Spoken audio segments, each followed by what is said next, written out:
Hi, I'm Chuck Dorsett for Weaver Leather Supply, and this is the Leather Element.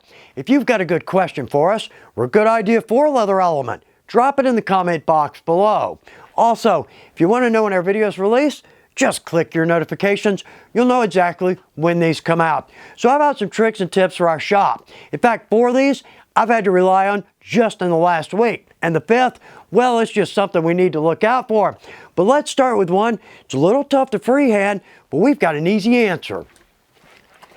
I need circles for so many designs, whether we're going to stamp or we're going to carve, or I need this for a pattern. Freehanding a circle is tough to do. It's just like a straight line. If it's not perfectly straight, it's going to stand out like a sore thumb. And finding a template that perfectly matches the size I need, almost impossible. Let's make our own, and we can use this over and over. So I'm going to go with some of our pattern sheeting and one of our wing dividers. So let's say we need a diameter 5 1/4 inches. We'll never find a cap, bottle, or template that will make that. Let's go with our wing divider. I'm going to sink this in. Now I've got this set. We're going for 5 1/4. Let's go with 2 5/8 radius here. So all I'm going to do, I'm just going to spin my pattern sheeting, and I'm going to do this about a dozen times.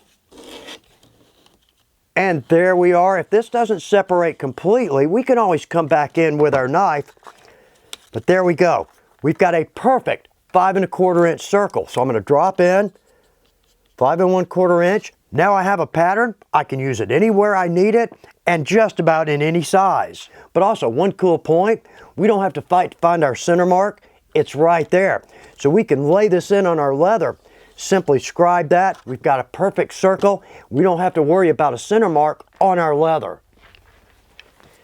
If we need a much larger curve or circumference, easy to do, and there's all kinds of places we can use this. Right here, this is our rifle scabbard. On the throat, we've got a nice even bend across there. Or say saddlebags, our yoke, briefcase, backpack, flap, all kinds of places we can use this, but easily done. So what I've got right there is just a panel nail. Thumbtack will do, and I've got a tape measure.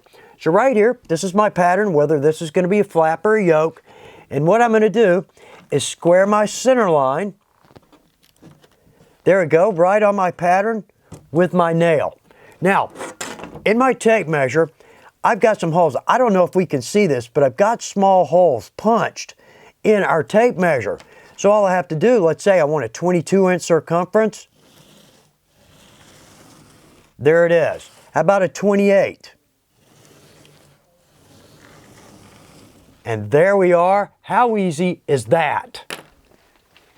Here's a perfect example of cheap versus quality. And I see this all the time on cheap imported leather belts. The rule in Leathercraft, we don't want to sew across a strap. Well, for the manufacturer, that's great. It's quick and easy. For the person that buys that belt, that's going to separate in no time. We've actually lost half the strength of that belt.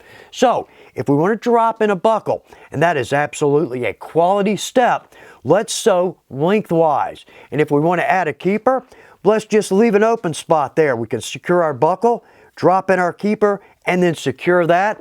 And again, the absolute difference between quality and cheap. I'm going to add this into our shop tricks because this just happened to me. I wasn't paying attention. Here's what I'm talking about.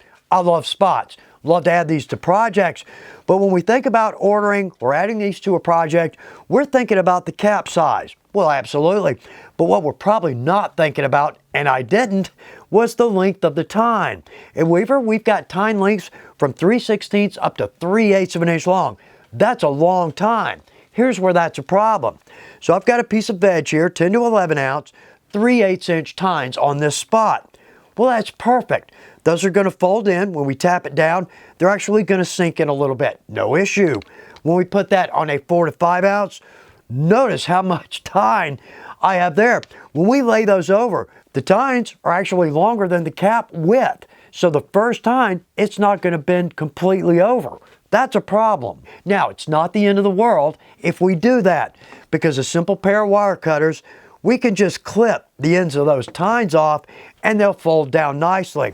But for me, I typically like a 1/4 inch tine. To me, that seems perfect for a 4 to 5 ounce and an 8 to 9 ounce.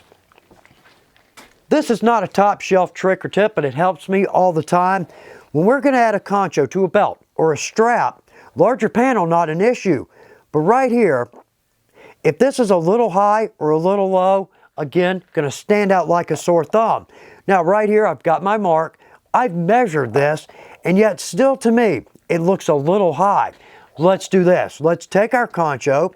I'm going to do my best to center that on that mark. Let's center it top to bottom. Now, let's press and turn that concho. Yeah, we're not going to miss that, and we know it's centered, but here's part 2 to that. With our revolving punch, the larger tube, or even our drive punch, I can actually feel that punch sit down in that groove we've created. Will be centered every time. I hope there's something in here that's going to help us out in our shop, because the time we spend in our shop, that's special. And if we enjoy it, our projects are definitely going to reflect that. I hope this is good information for you. Thanks for taking time to watch The Leather Element. Good luck with your projects.